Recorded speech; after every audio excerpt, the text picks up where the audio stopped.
Мы расскажем вам о Балтийском парке миниатюр, в котором представлены макеты наиболее значимых сооружений стран, находящихся на берегах Балтийского моря.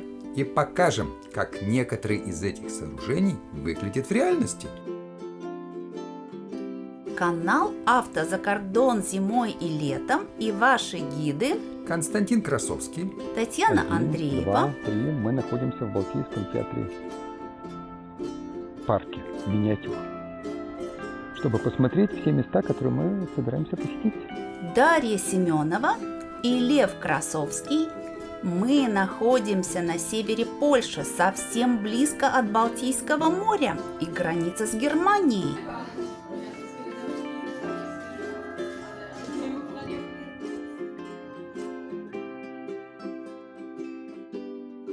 На входе стенд, который показывает соотношение реальных объектов и их миниатюр. Первое, что видим, это дворец в латвийском городе Елгава. Он построен на месте, где когда-то был замок Ливонского ордена.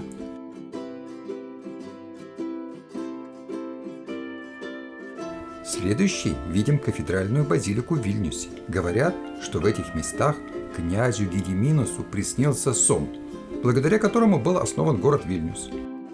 А вот как эта базилика и памятник Гедиминусу выглядели несколькими днями позже, когда мы до них доехали. На берегах Балтийского моря несколько знаменитых маяков, расположенных в разных странах. В России, в Литве, в Латвии.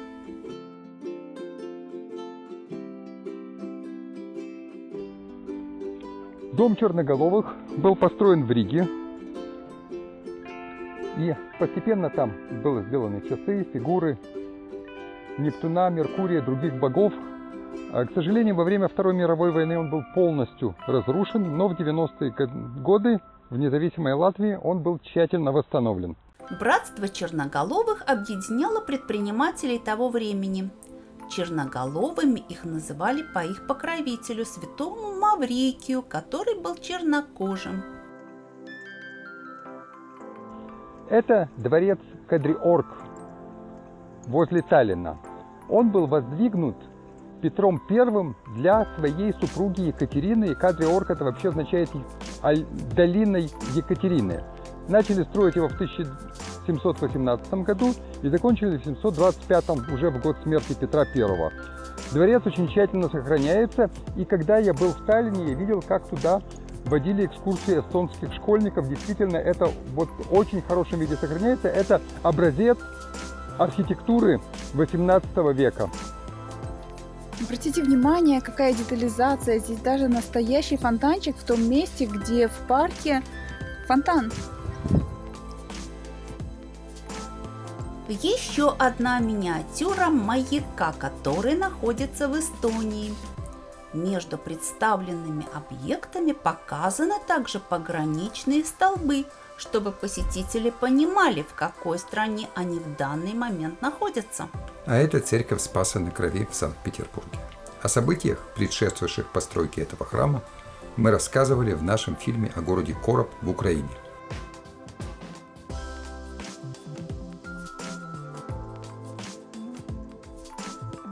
Из России перемещаемся в Финляндию. Здесь представлен кафедральный собор в Хельсинки.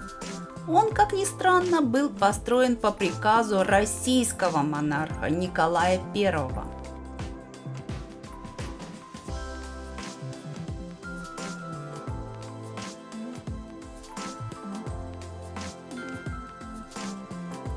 Из Финляндии попадаем в Швецию и видим миниатюру Кальмарского замка. О Кальмарской унии мы рассказывали в нашем фильме о Мальме. Посмотрите его!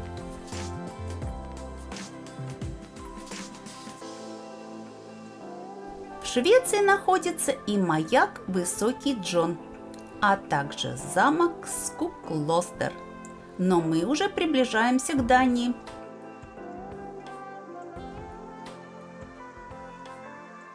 А теперь мы пересекаем Балтийское море по самому длинному мосту в мире. Это мост Аризунд, который соединяет Данию и Швецию.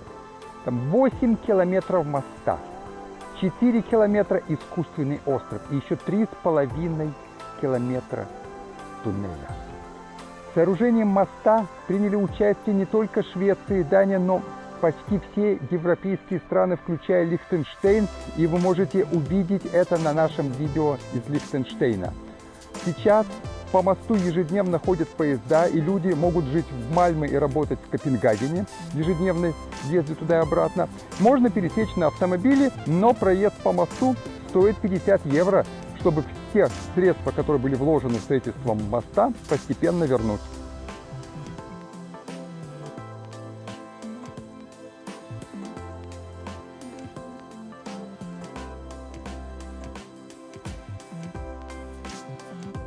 И это сооружение тоже маяк на острове Кристиансо в Дании. В Копенгагене стоит один из самых известных замок Розенборг. Наиболее знаменитый король Дании Кристиан IV построил этот замок в начале 17 века, и когда он был готов, он переехал туда со своим двором. Сейчас это один из самых крупных музеев Копенгагена. Это хранилище королевских сокровищ. Причем во время Второй мировой войны, когда Дания была оккупирована Германией, из опасения, что королевские сокровища из Дании будут вывезены в Германию, как это уже случилось в Чехословакии, эти сокровища были закопаны во дворе парка и после окончания войны вынуты. Сейчас это замок с огромным парком, и я надеюсь, что мы сможем увидеть это все живьем, а не только в миниатюре.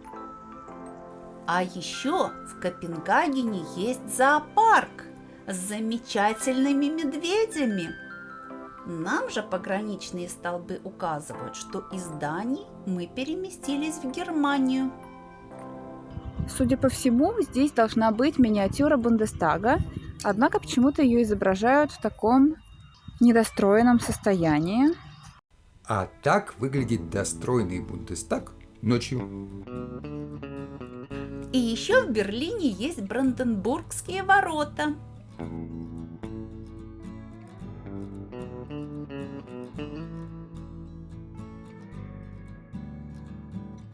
Следующий объект на территории Германии – это замок в Шверине.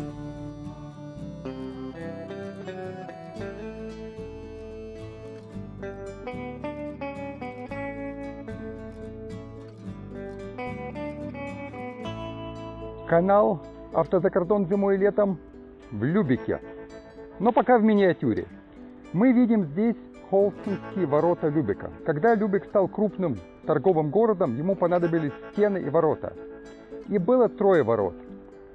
Мельничные ворота, цитадельные ворота и вот эти ворота Холстин на западе. Они состоят из 2 башен, северной и южной. Некоторые элементы добавлены были потом, а сейчас в здании этих ворот размещается музей истории Любека.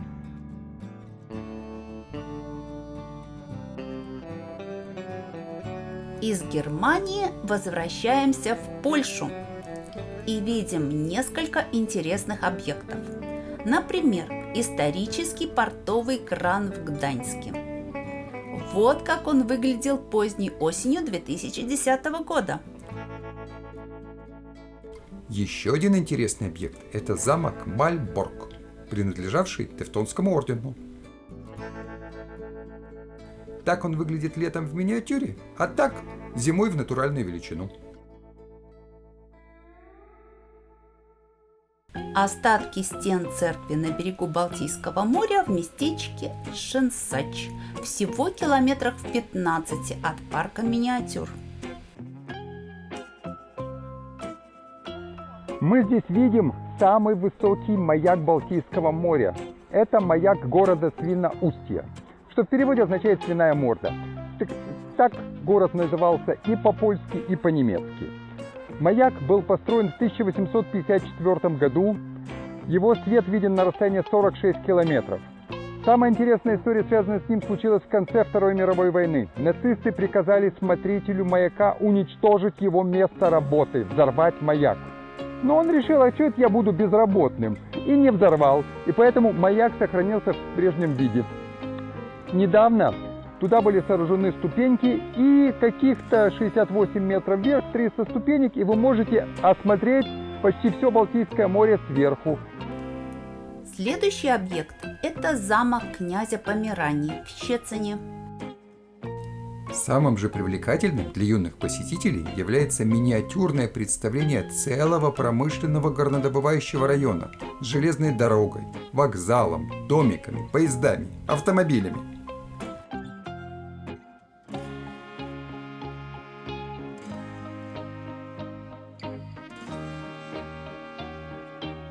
А мы едем дальше, в Германию, чтобы попасть в Грайфсвальд и Любек.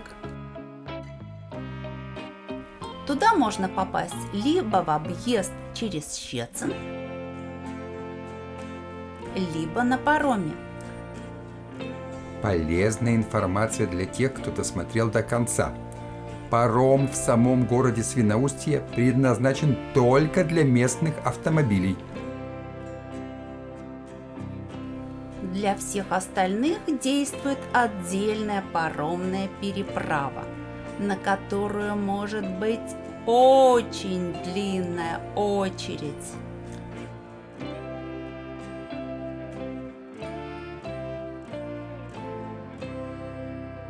Если вам понравилось это видео, ставьте лайк и поделитесь им с друзьями.